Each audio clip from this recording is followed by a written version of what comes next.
नमस्कार, स्वागत है आपका बिहार समाचार में। बंगाल चुनाव में बीजेपी बुरी तरह से हारने वाली है। जनता ने अपना फैसला सुना दिया। तो वहीं बिहार में नीतीश सरकार की अब खैर नहीं। नौजवानों ने सरकार के खिलाफ मोर्चा खोल दिया है। साथ ही तेजस्वी यादव बंगाल चुनाव में बीजेपी को धूल चटाने की तैयारी कर रहे हैं। तो आज की बड़ी खबरों पर बात करने से पहले आपसे अनुरोध है, कृपया वीडियो को एक प्यारा सा लाइक अवश्य कर दीजिएगा। आपका लाइक करना ही हमारी मेहनत का फल होता है। तेजस्वी यादव अभी बंगाल में है, बन रही है बड़ी रणनीति। लेकिन बंगाल की जनता में बीजेपी के प्रति इतना गुस्सा है कि बीजेपी का बंगाल में जीतना मुश्किल ही नहीं, नामुमकिन सा लग रहा है। आप देखिए द लाइव टीवी का ये रिपोर्ट। शेर को डराने के लिए कुत्ता का बच्चा से कोई खोने वाला नहीं। एक तड़ीपार आदमी अपने आप को नेशनलिटी साबित करना चाह रहा है। ये बंगाल में उनका ये जादू चलने वाला नहीं। वो आ रहे यहाँ के भाईचारा को तोड़ने को और खत्म करने के लिए। यहाँ ऐसा कुछ नहीं होगा। दीदी कभी नहीं डरी है। दीदी जमीन से जुड़ी हुई है। दीदी बंगाल की एक शेरनी है। दीदी दुर्गा की भक्त है। दुर्गा की भक्त कभी डरने वाली नहीं है। सबका एक ही नारा है, दीदी आगे चलो, हम आपके साथ हैं। आज आप हॉस्पिटलों में जाइए, बड़े बड़े हॉस्पिटल में आपको लगेगा आप नर्सिंग होम में खड़े। दीदी का काम आगे आएगा और दीदी के साथ काम को देख के पूरा आवाम उनके साथ। युवा राजद नेता अरुण कुमार यादव का कहना है कि बीजेपी का हर चुनाव सीबीआई, चुनाव आयोग और गोदी मीडिया लड़ती है। बीजेपी को अपनी औकात कहां है जो अपने दम पर चुनाव लड़ सके। तो वहीं एक युवा राजद नेता का कहना है कि जिस दिन जाति और धर्म से उठकर देश में मतदान होगा, उसी दिन भाजपा का देश से नामो निशान खत्म हो जाएगा। और रिट्वीट में विकास यादव नामक ट्विटर यूजर लिखते हैं कि बीजेपी का चुनाव बीजेपी नहीं, गोदी मीडिया लड़ती है। तो वहीं देखिए शिवम यादव लिखते हैं कि बीजेपी हटाओ, देश बचाओ।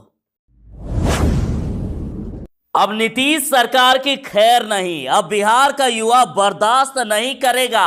1 मार्च को छात्र नौजवान विधानसभा का घेराव कर रहे हैं और इस दौरान भाकपा माले भी उनके समर्थन में सड़क पर उतरेंगे। रोजगार और परीक्षा में हो रही धांधली के खिलाफ अब अभ्यर्थी सरकार के खिलाफ सड़क पर उतर रहे हैं।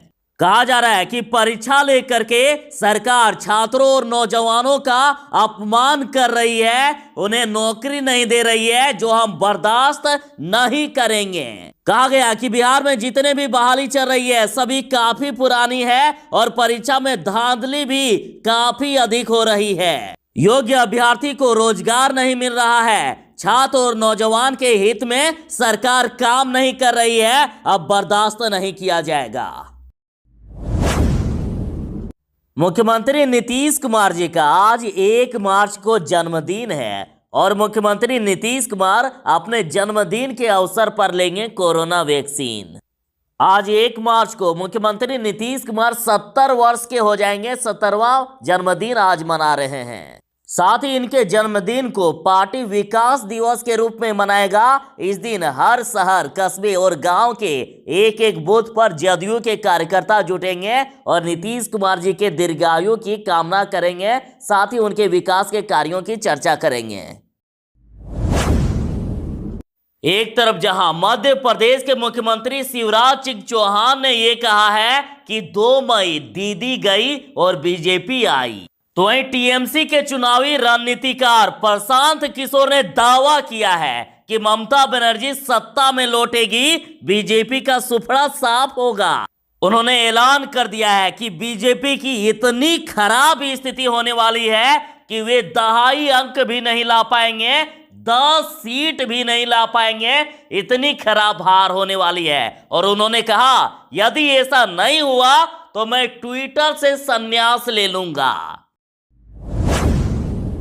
बिहार में छोटे बच्चों के लिए स्कूल यानी कक्षा 1 से 5वीं के स्कूल आज 1 मार्च से खुल रहे हैं। लेकिन सरकारी मास्क पर आप भरोसा ना करें, पूरी तैयारी के साथ बच्चों को भेजें स्कूल। पूरे 11 महीनों के बाद बिहार में सोमवार से कक्षा 1 से 5वीं के स्कूल खुल रहे हैं और सरकार की तरफ से कहा गया था कि प्रत्येक सरकारी स्कूल के बच्चे को 2-2 मास्क दिया जाएगा, लेकिन रविवार शाम तक किसी भी सरकारी स्कूल में मास्क नहीं पहुंचा है। अतः आप अपने बच्चों को मास्क देकर ही भेजें। और आप ये भी जान लें कि एक दिन में 50% बच्चे ही स्कूल आएंगे। बिहार में नीतीश के राज में विपक्ष कह रहे हैं कि एक तो इनकी शराबबंदी फेल, नौटंकी हो रही है शराबबंदी में, तो वहीं महाजंगल राज और तेजस्वी यादव ने तो सदन में सबूत भी दे दिए हैं। देखिए, खुद बिहार की राजधानी में ऐसी खबर है। ये है शराबबंदी का हाल। शराब पीकर गाली गलौज कर रहे थे और जब मना किया तो दबंगों ने पुआल में आग लगा दी। एक गरीब किसान के 5 बीघा की पुआल में आग लगा दी है। पूरा पुआल जल करके खाक हो गया। तो आखिर मुख्यमंत्री जी ये कैसी शराबबंदी किए हैं कि शराब पीने से यदि मना किया जाए तो आग लगा दिया जाता है? देख लीजिए गोदी मीडिया की सच्चाई। सिर्फ झूठ ही झूठ दिखाया जाता है। एबीपी न्यूज के पत्रकार रक्षित सिंह ने किसान आंदोलन के मंच से 12 लाख सालाना की नौकरी से इस्तीफा दे दिया, लात मार दिया ऐसी नौकरी को। उन्होंने कहा कि हमने इस काम को चुना ताकि हम सच दिखा सके, लेकिन ये सच नहीं दिखाने दे रहे हैं, तो क्या फायदा ऐसी नौकरी का। लो रख दी मैंने एबीपी की फूकनी, ऐसी नौकरी को लात मारता हूं। आप देखिए इस वीडियो को। अपने खून पसीने की कमाई से पढ़ाया और मैंने इस पेशे को चुना। क्यों चुना? क्योंकि सच दिखाना था मुझे, लेकिन नहीं दिखाने दिया जा रहा।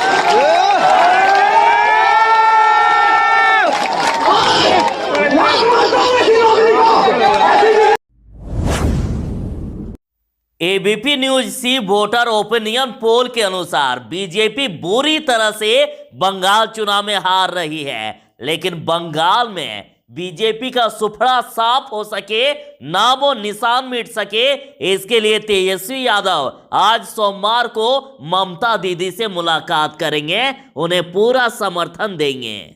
और तेजस्वी की मुलाकात रविवार को ही होनी थी, लेकिन यह मुलाकात टल गई और आज सोमवार को होनी है। और आज बड़ी रणनीति बन सकती है बीजेपी को बंगाल में रोकने के लिए। बंगाल चुनाव से पहले शिवराज ने बड़ा स्लोगन दिया है कि 2 मई दीदी गई और बीजेपी आई। मतलब हद है, दूर दूर तक बीजेपी के जीतने का कोई चांस ही नहीं है और ऐसी बात कहा जा रहा है। और ये हम नहीं कह रहे हैं, एबीपी न्यूज सी वोटर ओपिनियन पोल कर रही है, जनता कह रही है कि बीजेपी का कोई चांस ही नहीं है जीतने का। टीएमसी इस बार 164 सीट तक ला सकती है, मतलब आसानी से जीत जा रही है। और कहां बीजेपी 100 तक भी आंकड़ा पार नहीं कर पाएगी। तो इतनी खराब स्थिति है बीजेपी की। वैसे किसान जिनकी फसल प्राकृतिक आपदा जैसे बाढ़ में नष्ट हो गई हो, तो उनको सरकार की तरफ से मुआवजा दिया जा रहा है। अधिकांश किसानों को दे दिया गया है। बाकी जो बच गए हैं तो उनके लिए 5 मार्च तक आवेदन करने का अंतिम समय है। आप आवेदन जरूर ही कर दें, वरना मिलना मुश्किल हो जाएगा। खास करके कटिहार, अररिया, पूर्णिया और सुपौल जिले के किसान जल्दी ही अप्लाई कर दें यदि आप छूट गए हैं तो। और बाकी दूसरे जिले के किसान जिन्हें अभी तक मुआवजा नहीं मिला है, कमेंट में अपने जिले का नाम जरूर ही बता दीजिएगा। साथ ही लिंक वीडियो के डिस्क्रिप्शन में दे दूंगा, वहां से सारी जानकारी आपको मिल जाएगी। तेजस्वी यादव ने ठाना है कि बीजेपी को हराना है और अब तेजस्वी है तैयार। ममता से नहीं बनी बात तो सोनिया का थामेंगे हाथ। अब ममता बनर्जी से तेजस्वी यादव की मुलाकात के बाद यह तय होगा कि राजद का गठबंधन तृणमूल से होगा या कांग्रेस से होगा। वैसे तो लालू यादव की पार्टी के लिए कांग्रेस एवं वाम दल पहले से ही स्वागत में है, लेकिन लालू यादव की पार्टी चाहती है कि हम ममता बनर्जी के साथ चुनाव लड़ें। तेजस्वी ने ऐलान कर दिया है कि चाहे कोई भी कुर्बानी देनी पड़े, बीजेपी को हराना है तो हराना है। देखिए, ऐसे न्यूज चैनल को तो कई बार गोदी मीडिया कहा गया है। और देखिए, इनका कहना है कि बंगाल चुनाव से पहले भ्रष्टाचार के मुद्दे पर टीएमसी बुरी तरह से फंसती नजर आ रही है। फंस रही है बीजेपी और कहा जा रहा है कि टीएमसी फंस रही है। आपको याद होगा कि कुछ ही दिन पहले बीजेपी के युवा विंग की नेता पामेला गोस्वामी 100 ग्राम कोकीन के साथ पकड़ी गई थी, तो ऐसे न्यूज चैनल वाले इनको प्राथमिकता के साथ नहीं दिखाए और दिखा रहे हैं ये इतना गंभीर मुद्दा कि कोकीन के साथ बीजेपी नेता पकड़े जाते हैं और वे बाद में आरोप लगाती है तो बीजेपी के ही नेता पर आरोप लगाती है, टीएमसी पर नहीं, कि राकेश सिंह ने उन्हें फंसाया है। तो देख लीजिए किस प्रकार से बुरी तरह से फंस रही है बंगाल में बीजेपी।